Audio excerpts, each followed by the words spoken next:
this week's edition of Single in the City. I am Justin Gilbert, joined by my beautiful and brilliant co-hosts, Genesis Moore and Tiara Berry. Hey. Happy show day, Queens. How y'all feeling about it? Feels good. Good to be here. Love being at the table with you guys. Oh, that's super kind of you. Okay, so today we're talking about what you won't do for love. And in true Single in the City form, we're gonna start this thing off with asking for a friend. So today's question is, what is the biggest favor or regrettable, craziest thing you've done for a significant other? Not all at once, everybody. What can I share? Oh. Of all the things, what do I want to share on a recorded line? Is my mic on? Let's see. This is a safe space. This is a safe space. Safe here. Black table talk. What can we say? So for me, I remember in college, and we was kind of broke in college. We was refund check. I was refund check queen. Not welfare queen, but refund check queen. And my ex at the time, he had a car and he couldn't make his payment.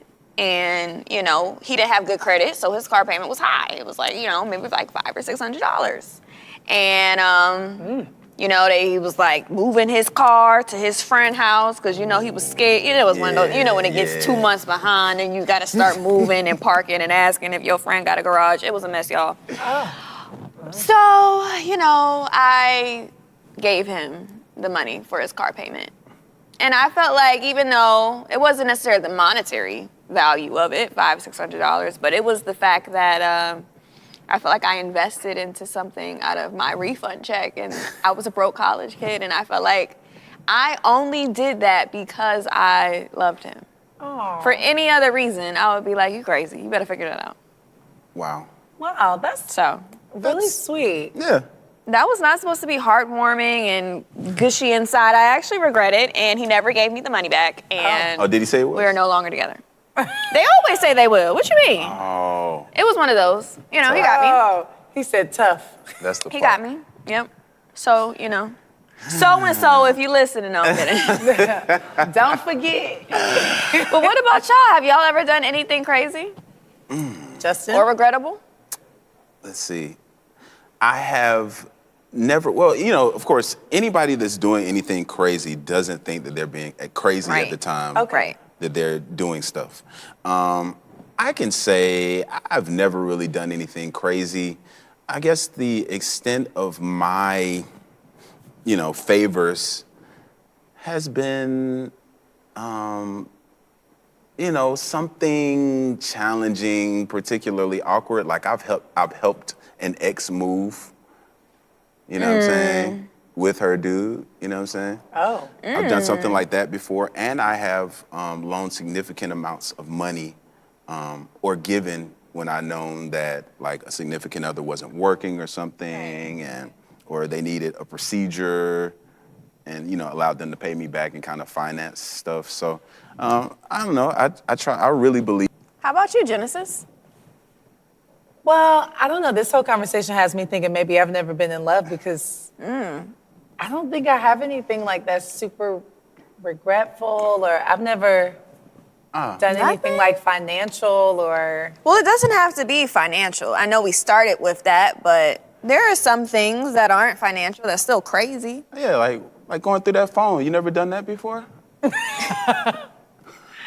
Why you say it like that? I mean, the phone was calling me. Yeah. I didn't call that phone to come in my hand and put the passcode in.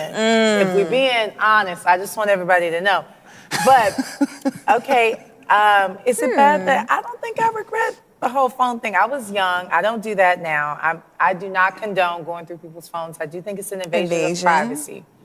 But I have done that before, and I went there for a reason, and let's just say I came, I saw, I got my reason, and I left. That's what I'm afraid of. If you look, you're gonna find. And I was there for that. Well, there you have it, folks. No, Come on, let's allow the toxicity to persist. I mean, but is that a deal breaker though? If you go through, is that an invasion of privacy for you that you can't bounce back from? I think I've experienced someone going through my phone when I've been completely transparent with them. Now, what I've been transparent with them about wasn't to their liking, but for whatever reason, when they saw an opportunity where they could go through my phone, they did. And I knew that it happened, and I said, hey, I kind of don't even want to ask you because I think you're going to lie. But whatever. Did you go through my phone? No, absolutely not. And it's like, why did you go through my phone when I've been nothing but honest with you to a fault? Right. Things you didn't want to hear. Yeah. Then it became like, is anything ever going to be good enough? I don't know. These are the types of questions that came into my mind, but I digress. Well, okay. I mean, now when we talk about regrettable things and we talk about maybe unhealthy habits Right. that we've done in love, okay, I've had some unhealthy habits for sure. Same. Right. For sure. We all have. Same. But I don't think that I've ever been in a situation with someone where I've over maybe extended, or maybe I did something for them and I never felt like I regretted it. Maybe that's the bigger thing of like, why I don't feel that way. That's cool. That's good. You think it has something to do with your own self-respect or self-preservation that you're just not gonna do but so much for someone? I think so. And I think for me personally, it does take quite a bit of getting to know me. Like, I can be a little guarded. I have a lot of brothers. I have, a dad. So I kind of have seen the good and the bad side of men. So maybe for me, it does take a little bit more of like I'm a slow and steady race, when it comes to falling for someone and getting to that level. But I am very much so protective of the things that I do when I'm not 100% dedicated to a person. I mean, I paid for a birthday trip. Does that count? Where'd you go? To the Bahamas. Wow. Okay, international. Nice trip. Yeah. So y'all needed passports. He had his passport. Yeah. And all. Okay, good. Yeah. Okay. What class? Middle? Spirit? What airline? We was in the main. Oh no, we did a cruise. Okay, It was like a cruise down to the Bahamas. All you can eat? We stayed at a resort where all inclusive. Wow. And I just did my research and then we, rode that little boat back up and that was it. And you don't regret it though? You enjoyed it? No, I had a great time. Okay. Well, I mean, I did it for me too. the end justifies the means. I'm there for that. I mean, I don't think that's crazy to pay for a trip. And I actually think, again, going back to the gender roles, when women pay for things, sometimes people conceive that as crazy. But when men pay for it, and I think I'm actually taking up for you this time, Justin. I This was is going to say. on sounds like you live. We are understand live, him. as you can see. I am taking up for men. But when men do things, sometimes what tricking is what people say. That's what they That's what call the kids it. are saying That's these what they days. call it. It's not considered crazy. But if a woman pays for a trip, then some may deem that as, doing too much. But I mean, what's the other saying? It ain't tricking if you got it. yeah, I'm just she kidding. can afford it. She got it, y'all. I mean, Well, I had saved up for that. I wanted to do something special because I did love that person. But I do agree with that it is a stigma Right. on women that if we give too much or we give more, then it's deemed as a weakness. But when men do it, it's deemed as a strength. And I don't like that. I don't either. I actually deem it beautiful and I'm appreciative whenever a woman extends herself, especially financially, whether that's for dinner or something more involved. Right. It shows me a level of dedication and a willingness to share. Yeah. That I don't think Good a lot of character women. traits. Yeah, I don't think they understand that giving that represents something. The Yeah. same way that they say that a cheap person is abusive, because being cheap that's an abusive trait. You look at it like having something subpar, knowing you're gonna have to buy it again and again. It's like, how else do you manage things in your life? Right. But I like to see when women step up and yeah, if I've taken you on 3 dates, yeah, get me on the fourth one. Yeah, Something. but I like that you mentioned that because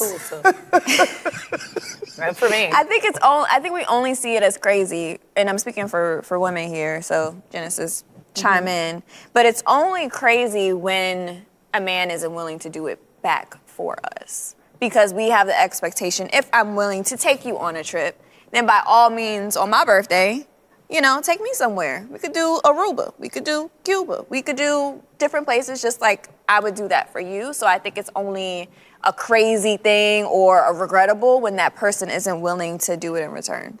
Agreed. How do you know that that person isn't willing to? You don't. But you realize it eventually when they don't do it. So is it done with an expectation of having it done? You know what I'm saying? Because again, like we say, when it's authentic, there is no loss. Okay, I think I could add in, you guys at home might disagree with me, you guys might disagree with me. Give it to us. I do feel that in a relationship, if we're going back to what we've been talking about all season, and foundation, and then building, then courting, then decision phase, right? Men do set the tone for how a relationship goes based on their level of intensity, what they give, how they are. Men, I don't know why it is the way it is, but it just is the way it is when we're talking about from a societal standpoint, is that if a man is willing to give and he sets the bar of this is how we are, this is our kind of relationship, like this is what we do for each other, then I think that it becomes more of they feel safe in doing that. But if a man doesn't create the environment for a woman to feel safe to do certain things or to pay for certain things, and because some guys don't like that. Some guys will get mad at you if you pay for stuff. And then some, it just depends on where you are and how that man has set the tone for that relationship. Right. But I do think that men have a little bit more of kind of the power in that element because they set the bar. Yeah. Okay, so I do agree with you in terms of men being the thermostats of the relationship. You know what I'm saying? Like you and everyone else is the thermometer. They can adjust. They catch what the thermostat is doing. Catch the drift. That's what we do. I don't know. We taking trips, however, who paying, swipe the card. But at the end of the day, if I do it for you, I want it in return. I agree. And on that note, I don't know if you guys are going to pay for some trips or go book them, but we'll be right back with more Single in the City.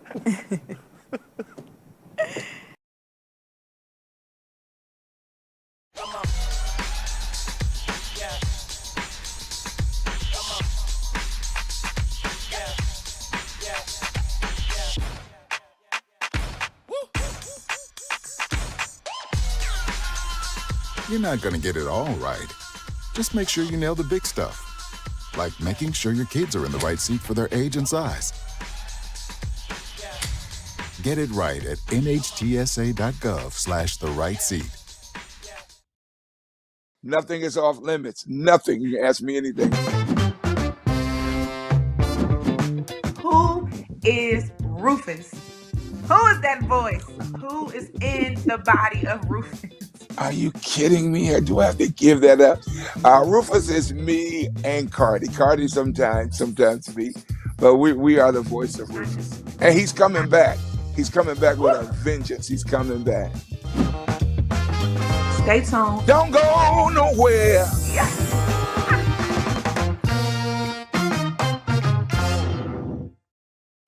What's up, everyone? We are back and ready for our next segment of Single in the City. Y'all ready to get into it? Let's go. Let's go. Let's go. I like this part. Me too.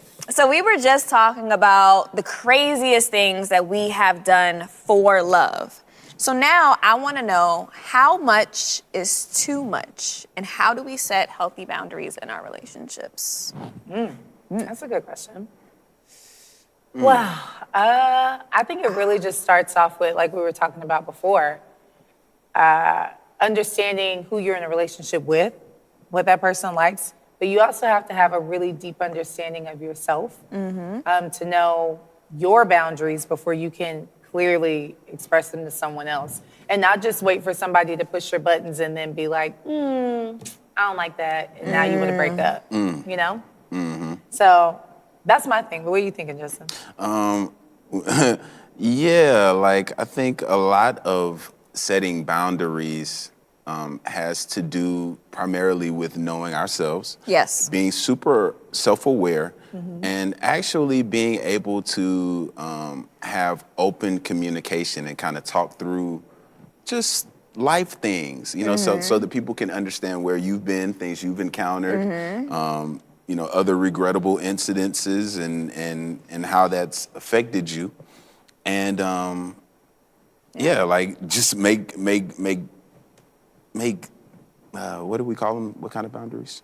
Healthy boundaries. Healthy boundaries. Okay. Right. Healthy. I think those that's healthy the word boundaries. here. I think like boundaries have to be like vegetables. Are we getting our vegetables in this really? We get the meat, the potatoes, but the boundaries can be the vegetables. You got to have them. You got to eat them. You got to have them. Even if you don't want them, boundaries are necessary. So what are some healthy boundaries to have in a relationship? Well, here goes one that I don't know if you guys are going to agree or disagree, but I do think maintaining financial independence is a huge healthy boundary. I agree. I think even if you're married, like for me, when I get married one day, I plan to still have my own account for myself. I don't plan on throwing away all the things that I've built in the first part of my life before this person came in there and just throwing it all in an account with them and being like, this is us together. So, but what do you guys think? I agree. I think that financially it's very important to be independent. As a young woman in 2022, that's very important for anybody, men too, because I think everybody needs to be working if you look at the economy. So, How much milk costs. Right. So right now, I'm working on buying a house, and I was talking to my mom. She was like, well, when you do finally settle down, what are you going to do with the home? Or would he move in there, or would you get something separate, and would you sell your house? And I'm like, I kind of want to rent it out, maybe, just thinking about from a financial standpoint, how do I continue to take care of myself? And I feel like that's a healthy boundary that you brought up financially, having that independence. And even though we might want to do things together, there are still aspects of my life that I want to keep control over, like my finances. I absolutely agree. I think another boundary that probably doesn't come up until it's triggered is individuals' need for space and how much they value their alone time. Yeah. I've been in several situations. I'm an ambivert, so I have traits of both extrovert and introvert. You know what I'm saying? I'm used to being in leadership, so I'm cool with being at the helm, and I'm cool with being a team member. Yeah. You know what I'm saying? So I find that after I've been, leading and doing my thing, I like to recharge by myself. Yeah. And I like to have that quiet time. So sometimes that quiet time is just, I really like that alone time. I feel like I'm really able to be at peace in my own thoughts, have a very zen moment. Yes. And I just don't want it to be Yeah. interrupted. And, I've had some people that are a bit, Got pushback from it. I've received pushback from it sometimes, and Well, let me ask you, how long is that time that you have to be alone by yourself? And how do you communicate that? Because I think that's important too, how we say it. Exactly. okay, cool. So I'm taking a mental health day today. Okay, for a day. I'm taking a day today. Yeah, I'll be doing this, you know what I'm saying, and I'll reach out to you later. I think That's kinda sometimes, my like I've been in that situation, and then you'll see them on Instagram posting on their story, and they're hanging out with a friend, or they're doing this and doing that, and it's like, do you need space from people or just me? Sometimes I feel like people, I've been in this situation. I'm just saying, we see people taking those mental health days, or saying, hey, I got a lot going on, and they haven't responded to you. And I do think by all means that is healthy. I just think we live in an era of, social media and instant access to everyone, that it's probably not healthy that we always have a cell phone and a way of communicating all the time to anyone, because it seems like if someone doesn't answer our phone or our text for hours, but they're on social media or they're doing this, then they should be responding. So it's interesting that you say that, because when you have a healthy boundary of like, I need my space today, I think people are interested, well, what are you doing with that space that you need, Yeah. And that kind of is outside of the scope of things that they should be concerned about, in my opinion. I agree with that. You know what I'm saying? It's like, if I do want to use this mental health day to be on Instagram and just be in my thoughts, post funny memes, I'm decompressing. So Yeah. whatever that entails isn't really up to anyone else to, you know what I'm saying, kind of interject themselves and say, well, why is this not happening? But I saw you on here. So why you ain't answer my text? I'm gonna do that. I know your phone was in your hand. You know, but it's a boundary. Well, I have agree things with to that. work on. No, well, I agree with that because I think, well, it just depends on And it's what how type of often, because we ain't relationship. doing that every 2 days. No, not No. every 2 days. Nobody needs to do that every 2. At that point, you might have another issue brewing up under there. Right? But you know, Right. 3. Okay, I'm sorry. No, I'm kidding. but I will say that I do think that taking time apart from someone else, especially when you're in a relationship, for me has been helpful just because it helps me to maintain my independence. Yes. And it helps me to maintain like my sense of self. You know, so like you said, even if it is being on Instagram, I don't know, I don't look at that as like a big thing. Like I look at that as like, if he wants to go off and he says he's going to go on a trip with his friends to Vegas for a week, I'm like, have fun, see you later. You know, I don't think about it like that. Because I'm like, if we're in a relationship and I trust you, and, you know, we go together and you've never given me any reason to doubt you. You make me feel very A secure week in is our a long relationship. time, though. A week? Really? A week. Are we talking It about doesn't 5? matter. 5 or 7? What are we talking about when we say a week? So 5 a or week, 7. even if it's 5 or 7, I wouldn't think about it Okay. again. Okay. I would Is just, there business to take care of in Vegas? Like, are we accomplishing a goal in Nevada? well, I don't know, because I mean, now here's the thing. Okay, let me draw. You bringing some money back? You real good at gambling?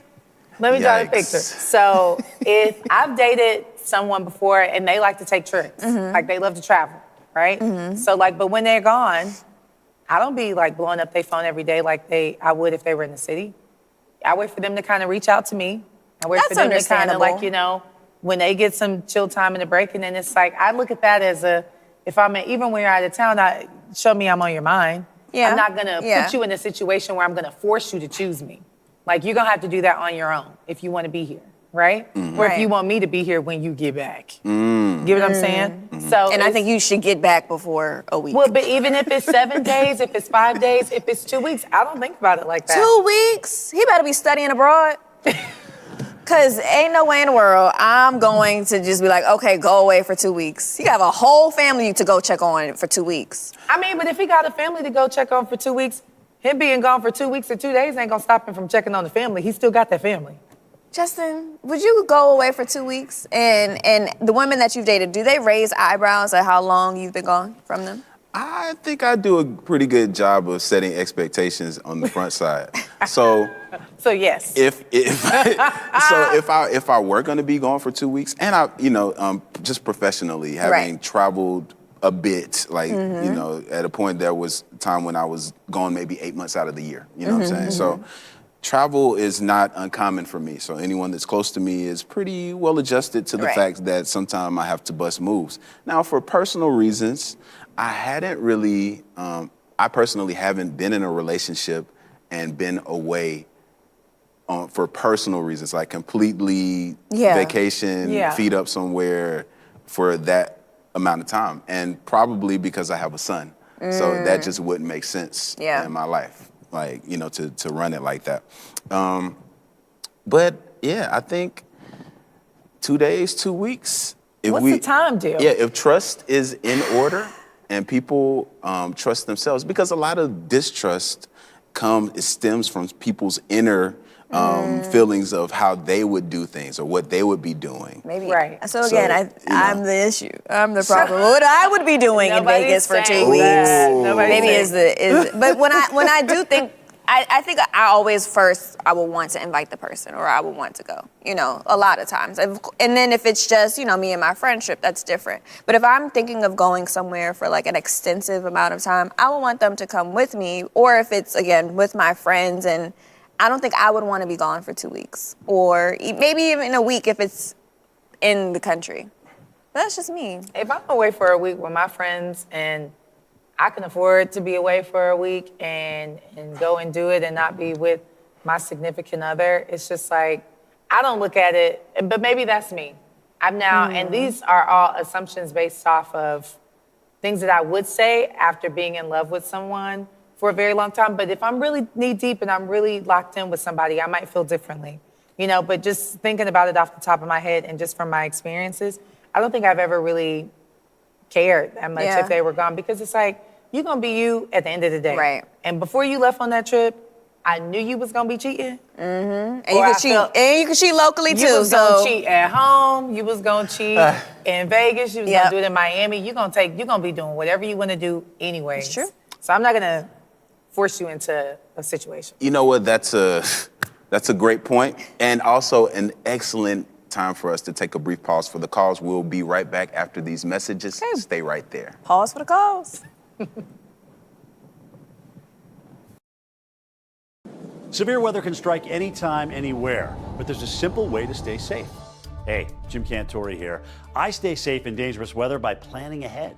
You can stay safe too with a few easy steps. Build an inexpensive kit with supplies for your family's needs. Write down important information like phone numbers and medications. Always talk with your family, and remember any pets in your planning. Be ready, be safe. Start your plan today at ready.gov/plan.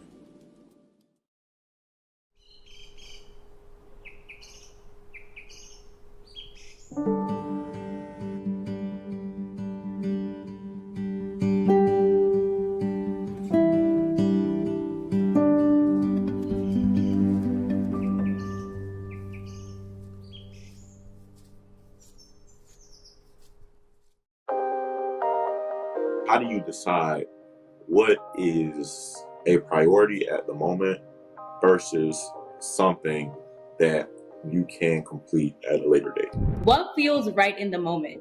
Because sometimes it's like, okay, this is really high on my priority list, but I really just don't feel like it. But I think that in order to be productive is like, do what's best for what you feel like in the moment. So if this easier task is easier for you, do that and then tackle the harder task.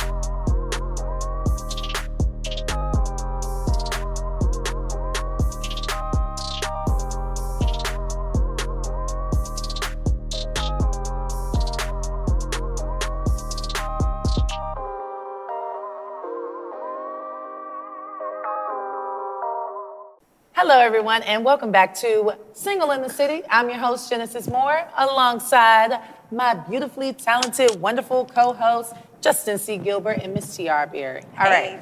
So, guys, we're having this really good conversation about setting healthy boundaries in relationships, right? So let's talk about it a little bit deeper. We got some folks, some of you at home that have been writing in to talk to us.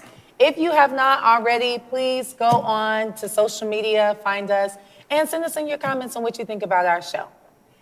So we're going to start off with Miss Tanja from Atlanta. Tanja, girl.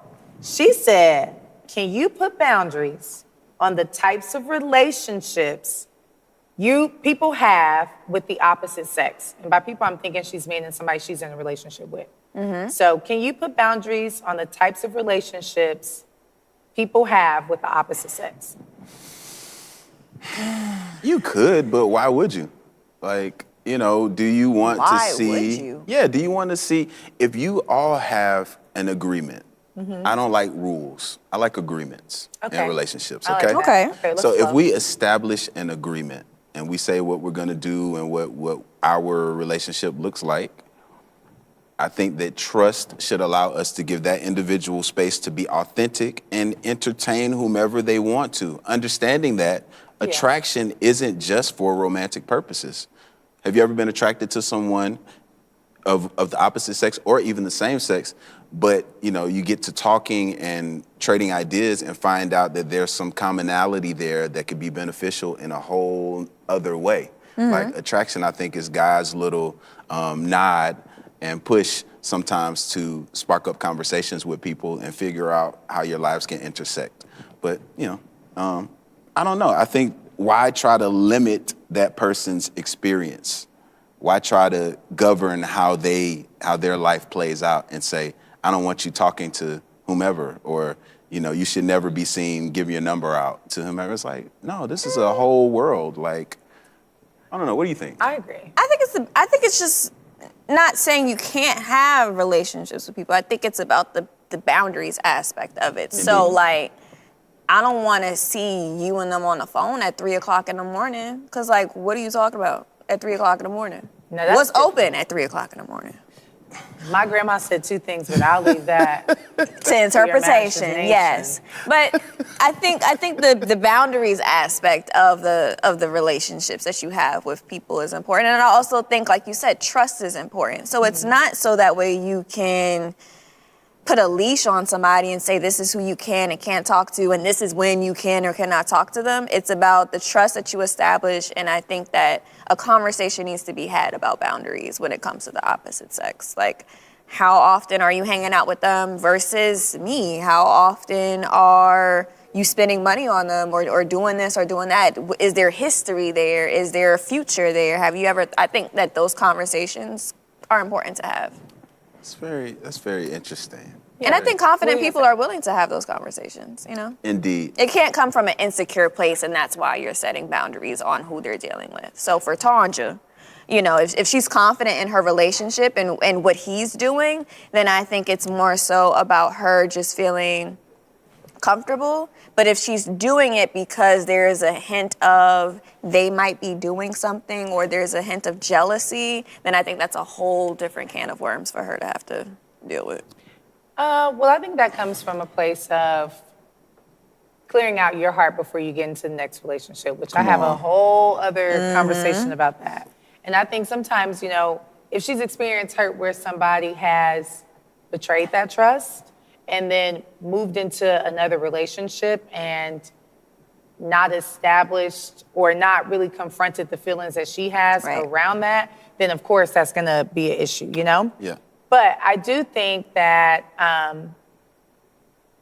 it has to be done a certain way. And I think, like you said, both people have to be very mature and both people have to be very, I would say, like, have good communication around trust, good communication around other people, and understanding, like, you know, if I'm here, you know, with Justin tonight, you know, and I have a man at home and he's just like, so you was out all night with your co-host, you know, type of thing. That's not going to be a situation or a relationship that's ever going to work for me. Right. Because it's like, just in what I do on a day-to-day basis, I'm gonna come in contact with a lot of different people. However, I think some people do make it a thing where they try to make it toxic, if you will, or they'll be like, yeah, you know, I just been out all night, you know, with my co-host or whatever. What you mean? It's just my co-host. Like, you know what we do. Like, then it kind of gets into like a different little realm,